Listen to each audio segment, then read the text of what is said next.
Դե ինչ շարունակենք հաղորդումը համասյանական օրեր են պաստորեն մեզ մոտ այսօր մեծ հաճույքով ենք լսում վայելում այս երաժշտությունը չգիտեմ երբևիցե կհաջողվի նրա համերգին եւս մեկ անգամ գտնվել բայց եթե չեմ սխալվում շուտով նա սպասում ենք նրան շուտով Հայաստանում եւ անպայման այո կարելի այցելել այդ համերգը անցնենք առաջ հաղորդման առաջին մասում խոսեցինք եւ վերլուծեցինք Հայաստանի Հանրապետությունում անշարժ գույքի շուկան եւ բնականաբար այսօր պետք է նաեւ անդրադառնանք կրկին շատ արդիական մի թեմայի մասին որտեւ մի կողմից այս եղանակի ուրեմն ջերմացումը բերում է դրական տրամադրություն միտում մեկ այլ կողմից ձմեռը բերեց իր հետ միասին բավական լուրջ խնդիրներ Այդ եւ այլ թեմաների մասին այսօր կխոսենք պարոն Հովհաննես Խանգելձյանի ճգնաժամային կառավարման ազգային կենտրոնի պետ, փրկարար, ծառայության գնդապետ եւ կարծում եմ պարզապես լավ անձնավորություն, որովհետեւ բախտ է վիճակվել ինձ հետ բավական երկար նաեւ հեռախոսով նաեւ զրուցել։ Բարի լույս։ Բարի առավոտ։ Ինչպե՞ս եք։ Լավ, շնորհակալություն։ Ոչ ոքի համար գաղտնիք չէր, որ ձմեռը բազմաթիվ անակնկալներ եղավ եւ կարծում եմ ձեր ծառայությունը, եթե սխալվում եմ, խնդրում եմ ուղղեք, հա, շատ լարված անցավ այս ձմեռվա ընթացքում։ Այո, ծառայությունը լարված աշխատեց, թեև նախորդ տարիների համեմատությամբ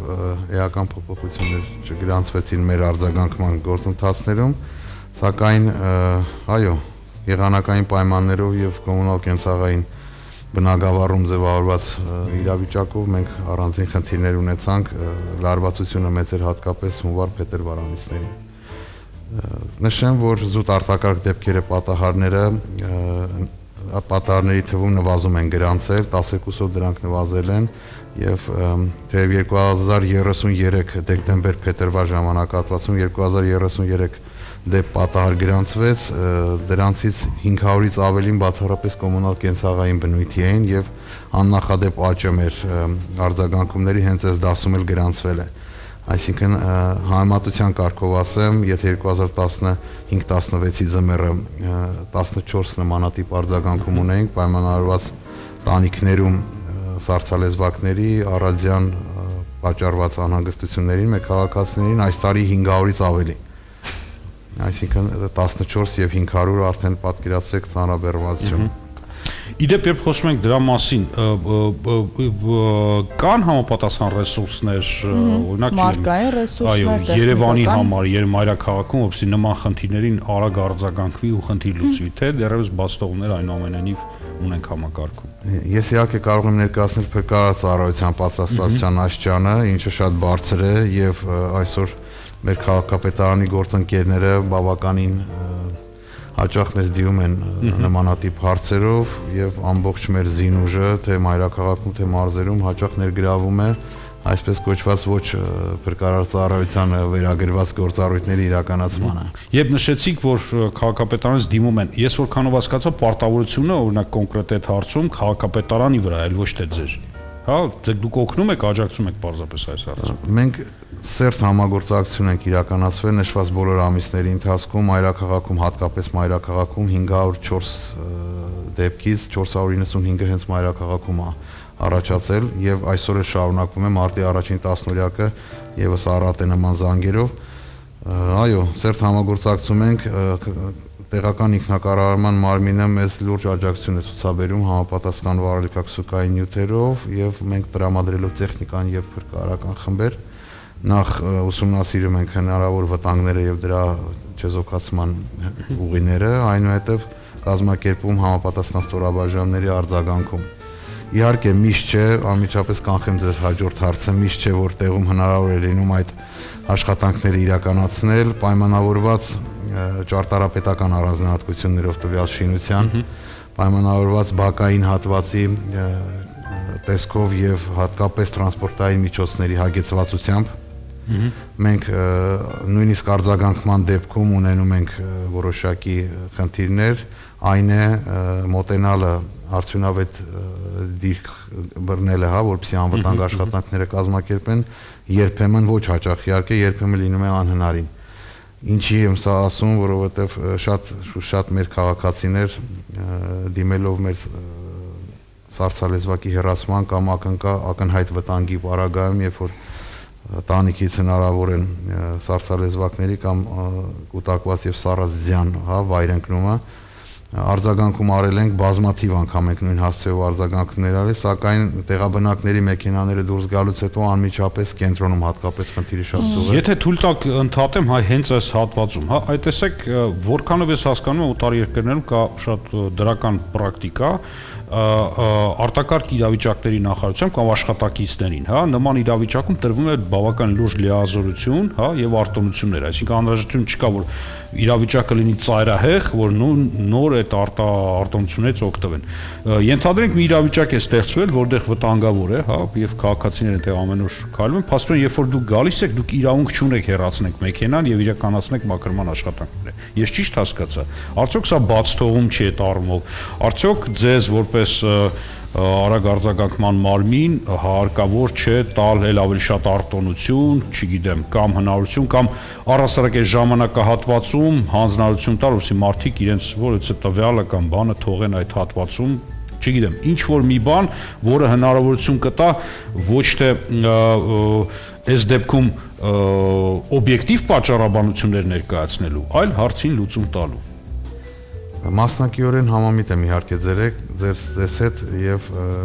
այսպես որ նայենք իհարկե պետք է խնդիրը թիրախային լինի եւ խնդիրը լուծվի, հա, քաղաքացուն չպետք է անհանգստացնի մեքենա կանգնած է դրսում թե ոչ, սակայն օրենքի շրջանակներում մեզ այդ իրավունքները վերապահված են բացառապես արտակարգ իրավիճակների դեպքում, իհարկե կոմունալ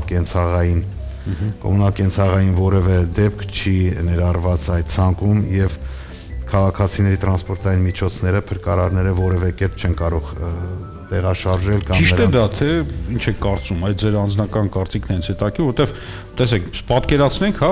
պատկերացնենք մի իրավիճակ, որտեղ վտանգավոր հատված է, մարդիկ քայլում են, զանգ կա, նախազգուշացում կա, իսկապես արձագանքել են, իսկապես մոտեցել են, իսկապես գնահատել են, որոշակի ինժեներական աշխատանքներ իրականացել, բայց վտանգը չի վերացվել, որովհետև հնարավորություն չկար։ Դա այսօր ճիշտ է, թե դա պարզապես այսպես օրենսդրության բաց թողումների պատճառով արդարացում է։ Ես ճշմարտացի, եթե ոչ, եկեք ես ինքս չսահմանեմ, քանի որ դա ուսումնասիրման հարց է։ Միանշանակ իհարկե պետք խնդիրը ունի լուծման տեղ, եւ քանի որ սա առաջին ձմեռն էր, հա, մեր բավականին երկար տարիների ընթացքում աննախադեպ էր այս առումով 100 օրից ավելի բացասական ջերմաստիճան գրանցվեց, իսկ մի շարք օրերին նաև բավականին ցածր ջերմաստիճան 20-ից բարձր։ Սա բնականաբար իր ազդեցությունը թողում է եւ եթե անդրադառնանք խնդիրներին, ապա առաջինը սա տանիքների հարմարավետությունն ու նախապատրաստելն է ձմեռային ժամանակաշրջանին։ Այսինքն ցանկացած տանիք իր ճարտարապետական, ինժեներական նախագծման եւ կառուցման փուլում պետք է հաշվի առնի այս հանգամանքը, որ գոյանում է ձուն, այնուհետև կա հալելու եւ սառելու խնդիր եւ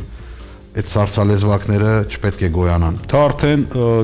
որքանով հասկացա, համայնքների, համայնքապետերի, հա, թե համատիրությունների խնդիրն է, եթե տեղյակ եք իհարկե։ Եթե տվյալ շինությունը, տվյալ